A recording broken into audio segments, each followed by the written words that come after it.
Hey, Team Beautifully Polished. This is Debbie. It is the 30th, the day before Halloween. Happy Halloween. And the day before the last day of the month. This October has been a big month. We have had, for those of you, I'm sure everybody knows, but a big sponsoring promotion this month, which has been super fun and exciting because it's not something that Color Street has offered very often. So you have 24 more hours, a little more than that, whatever, till, well, 24, 30, 36 more hours to get those people signed up, to get them the extra 5 free sets of nails. So make sure anyone that's been on the fence, anyone you've been talking to, make sure you reach out to them today. Before I get started on training, sales, and I'm going to come in live, I think, later on tonight, just to remind everybody of this as well. But send an email out to your customers. Sometimes just that email with, I sent one yesterday and said how Happy Go Plucky was the top seller this month. Sent the new foundation nail. I had 3 orders from last night. So if you email out to your customers, typically it kind of gets you back out in the forefront to remind them, oh yeah, I want to order.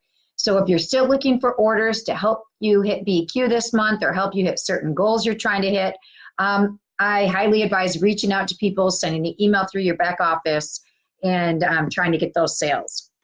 Which leads me actually to our topic for today, which is doing the things you don't want to do. I think we all have things we don't want to do, right? I know I do. I know my top things of things I don't want to do. And no matter how motivated you are, there's some things that no matter what, it's really hard to get ourselves to do them. You may find them boring or pointless or draining, time-consuming, annoying, anxiety-producing. So when you have something like that, what do you do? Well, my recommendation, the first thing to do if you have that job, like for me, one of my things, it's the silliest thing, is getting my stuff out to the post office. I don't care if it's nails or twosies or letters. I don't know what it is. It drives me crazy. I'm not good at that. So I have to sit down. I've learned to sit down and do it all at once for like one day during the week. Because if I have to do it every single day, I just don't do it. I don't know why. It's almost like this thing that's stopping. I have no idea why. So the first step is recognizing that, just because you have to get something done, it doesn't mean that it's something that motivates you. Every job we're doing, you guys, you're not going to be motivated to do it, right? And just because you're not motivated doesn't mean that it's any more or less important than the next thing. It could be the most important thing for your business that you procrastinate doing, but for some reason, you just don't have that desire to do it. So instead, if you think of it the opposite way, if you think of it in terms of kind of why you should choose to do it. If you choose to do that, does it lower your anxiety? Like when I have mail to mail, it hangs over my head. Will it lower my thoughts about it? Yes, because I can look at it every single day and then it gets it out of there.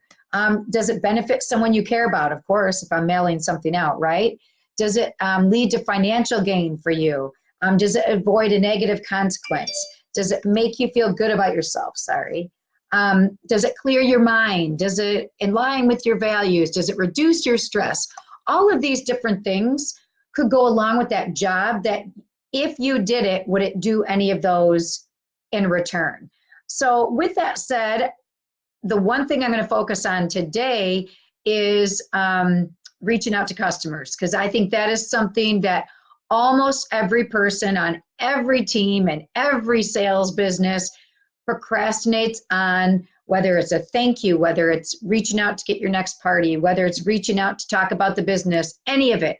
I think phone calls, texting, the reaching out is one of the hardest things that we procrastinate on doing. I don't know. I don't know why my emojis and stuff, if you guys are there, they don't show up. I was going to say, show me an emoji if that hits you, if that is one person that you procrastinate on picking up the 10-pound phone. Why do so many people hate it? I put it off doing it too, and I don't even hate it. I actually enjoy doing it. I enjoy once I get on a roll, and that's the thing. I have found if I do one, if I just keep going, it's really, really easy. But for some reason, I can put it off to do the one, and that's where I need to just do the one because I know it's going to lead to so much more. Oh, someone else hates to go to the post office. I think of my son when he started selling Cutco this summer, and he sat in my office right here, and he had to make his first phone call, and he was scared to death, and he was so angry he had to do it. He didn't want to sell, and we were making him, and I just kept saying, you have to pick up the phone. I promise you, once you do it once, it'll get easier. Finally talked him into it. He does one, and then he went through the whole being angry with himself for 15 more minutes. And I said, you can't have that much time in between. You just have to go, go, go, go, go. Have a stack of your referrals with you from your last vending event or your last nail bar. Have them ready. Once you do one, just keep going and going and going. Because once you start, if you stop, it's like starting back over again. It's getting that drive again for some reason. So, so let's talk about some of the reasons why you would want to call people to follow up. Biggest thing is it builds relationships. Like today, I know that I had a customer order, I think 5 or 8 sets of Bloody Gorgeous. And when I reached out to her and just said, can I ask what, why you got so many of the same set? She's having a wedding on Halloween and it's a zombie wedding, right? So I'm going to reach out to her today. Just, again, building that relationship just to say, hey, I'm thinking about you around the time of your wedding. I hope everything goes great. Can't wait to see pictures. So one of your biggest reach outs is building relationships. It's to show them that you are reliable, that you are thankful. Just that simple thank you call after vending events, after nail bars. Thank you for your order, period. That's all you're calling to say to them. You're not calling to ask them for anything, to tell them anything else. It's another reason for follow-up. To show them you aren't too busy to be thanking them. To answer any questions they may have. It might be a weekend to their first nail set. Do they have any questions on how to apply? Prevents them from going to the next stylist. Because that's a big one. I think I told some people the other day, one of the girls on our team just sponsored somebody. This lady had been a customer ordering nails from somebody. Both her and her mom were ordering nails through somebody. They didn't even know. This person never, ever, ever sent them a thank you. They were just ordering off their website, never a thank you. And so when she couldn't remember the lady's name, because of course she's never thanked her, so she just Googled the zip code, pulled up somebody else's name, and of course that person, Mary Carr, follows back within minutes with a thank you, and then she starts asking questions, ends up signing up to do the business.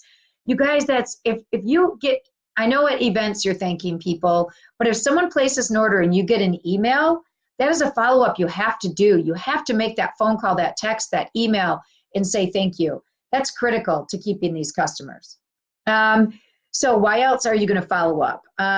Because you want to get a referral. Maybe they, the better in tune, the better customer care you give them, the quicker they're going to be to give your name to their friends, right? You're calling them to book a party. You're calling them because maybe they want to sell it with you. So think of it this way. When you are procrastinating and doing the things you don't want to do, like calling people, think of it this way. Okay, I don't want to call customers, but if I do call customers today, then I'm building that relationship by saying thanks, or I may get another sale or referral. So if you take in your head, okay, I don't want to do this, but if I do it, what could happen? I don't want to call customers today, but if I do and I get it done, I'm going to feel really good about myself. And I know that I held up my end of the deal, which is being a good, reliable stylist.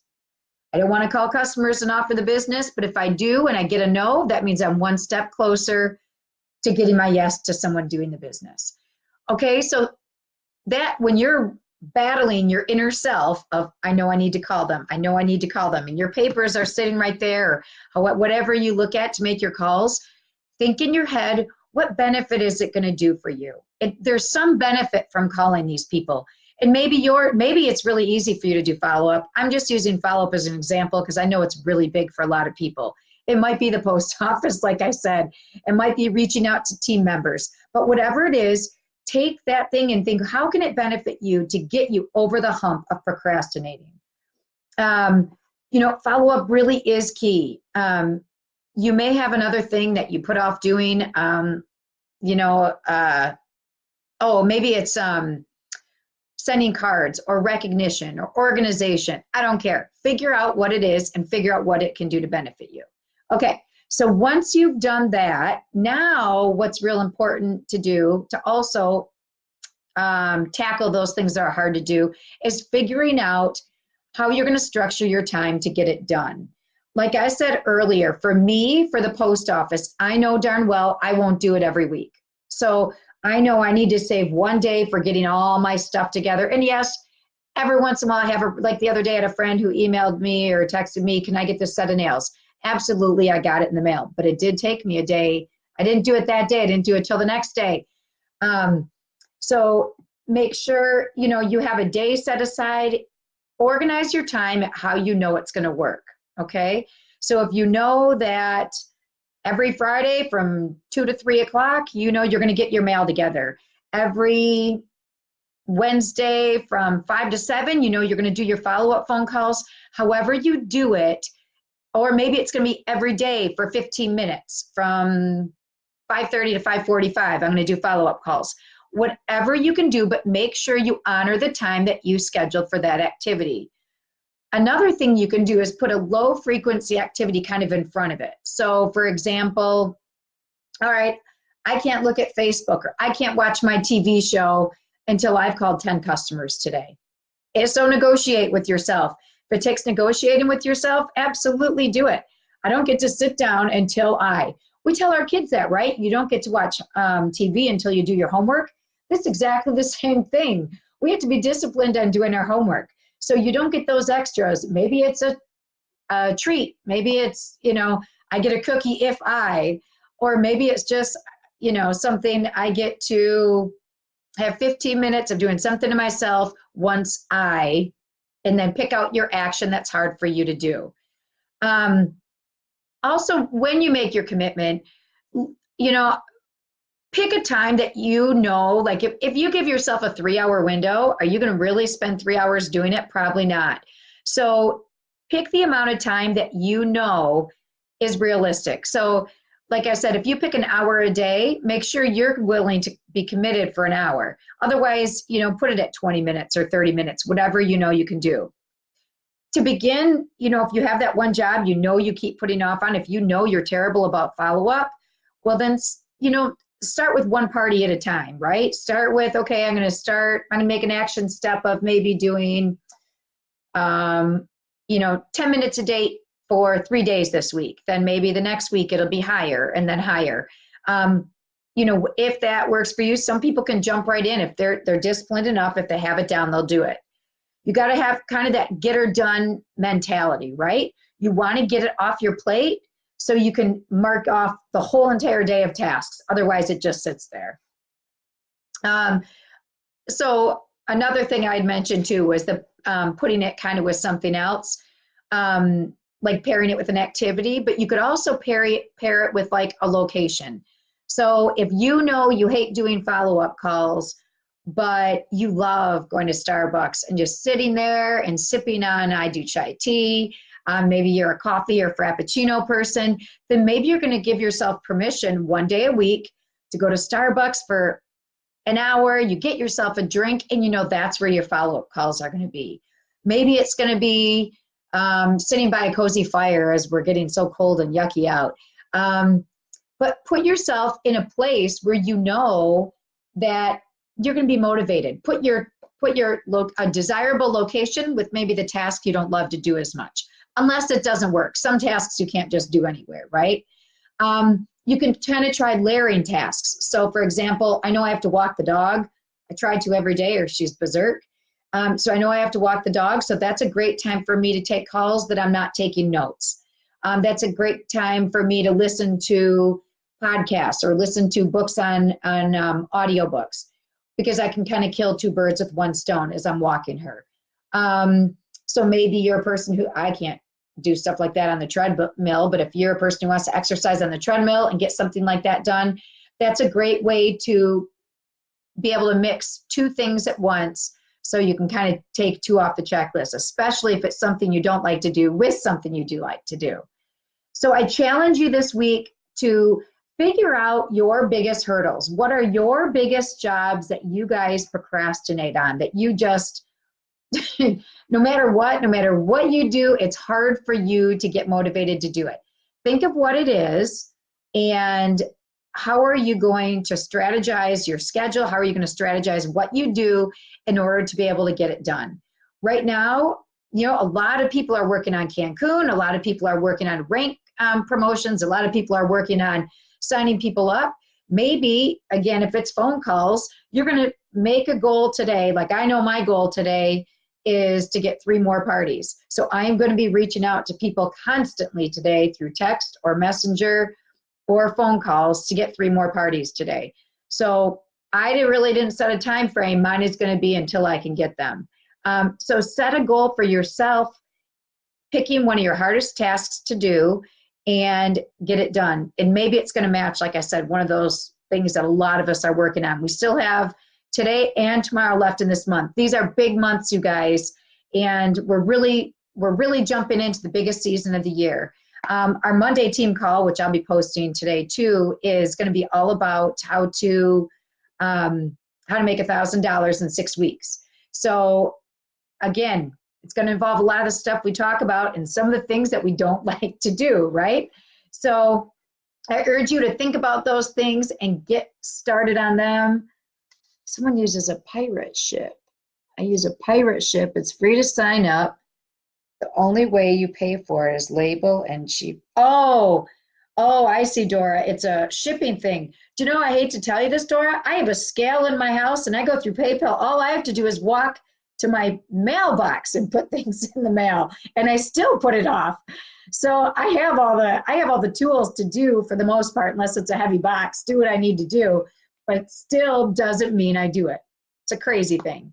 So, all right, you guys, challenge yourself to work on the things that you don't want to do and enjoy these next 36 hours of the end of the month. Have a great and safe Halloween tomorrow for those of you who celebrate Halloween and trick or treat. And I will see everybody next week.